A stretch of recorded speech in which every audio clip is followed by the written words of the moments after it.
Nakei Pakajuma. Le temps s'est arrêté là, en 2017, lorsque, sans y réfléchir deux fois, je postais une photo sur Facebook avec comme légende Nakei Pakajuma. J'ignorais à quel point cette publication allait changer ma vie. Oui, tout a basculé depuis cette annonce.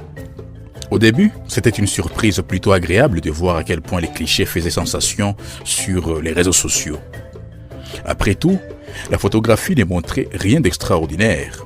C'était Pakajuma et ses couleurs grises. Mais ensuite, les commentaires se sont révélés de plus en plus partagés. D'un côté, les bidonvilles suscitaient un grand intérêt. De l'autre côté, les tons de messages se faisaient fortement accusateurs. La succession d'a priori sur Pakajuma avec lequel la majorité des internautes semblait être d'accord mais révoltés, spécialement concernant les idées reçues sur les femmes du quartier, considérées visiblement comme les plus redoutées de la capitale de la République démocratique du Congo. C'est là que tout a commencé. L'écriture et l'envie de nager à contre-courant dans la narration de ces bidonvilles afin de reconstruire l'histoire au-delà de ce qu'on nous raconte. Comme une démarche qu'aurait entamé un vérificateur de faits en tenant compte de tous ces commentaires. Que cherches-tu à Pakajuma? Avec quelle intention? Tu vas coûter trop cher là-bas. Bon, j'aimerais aussi visiter Pakajuma. Au fait, c'est où? Je vais tout savoir sur Pakajuma. Mais alors tout. Un terrain rempli d'histoire.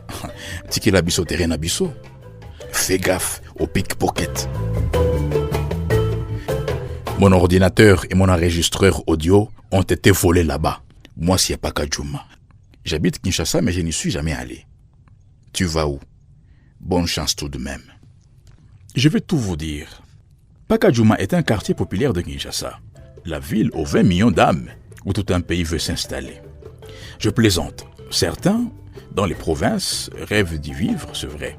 Enfin, y vivre sans se sentir qu'unois.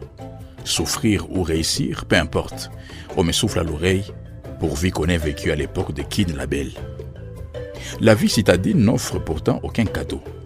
Il n'y a pas de système de protection sociale, d'aide au logement ou d'allocation familiale.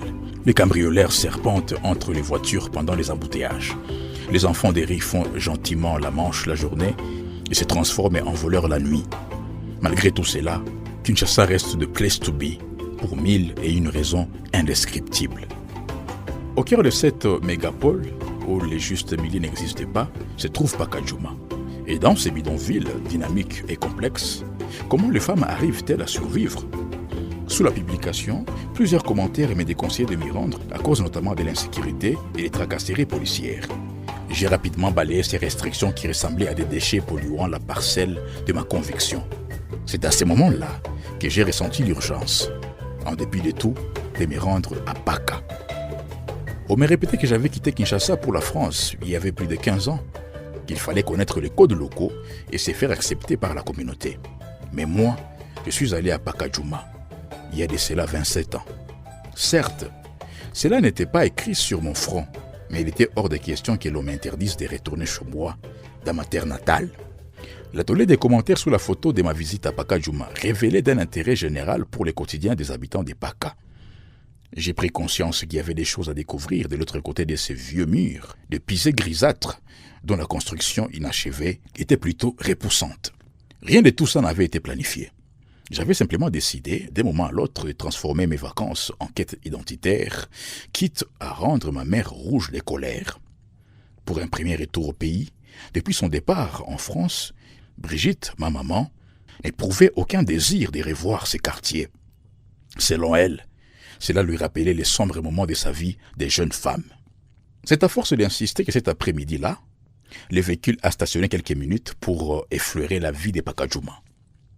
Visage fermé, ma mère faisait une de ces têtes qui frôlaient une colère extrêmement maîtrisée. J'avoue l'avoir rarement vue dans cet état. Je m'obligeais à ne pas céder au besoin pressant de lui demander s'il y avait un problème. Sa réponse, je pouvais la deviner, mais je n'étais pas prête à l'entendre.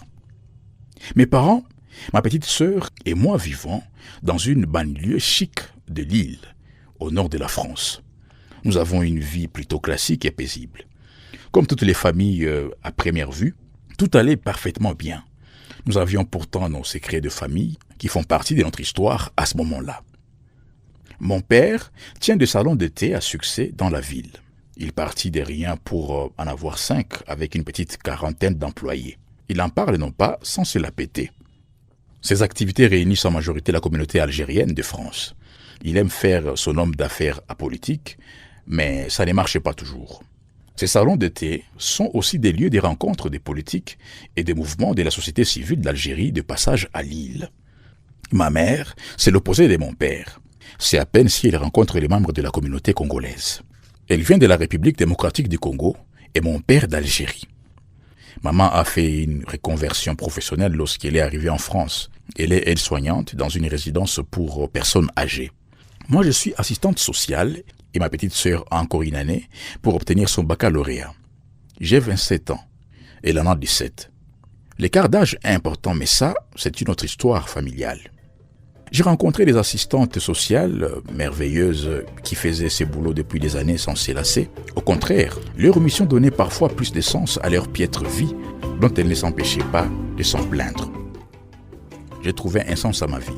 À mes yeux, il n'y avait rien de plus louable que de venir en aide avec des actions concrètes.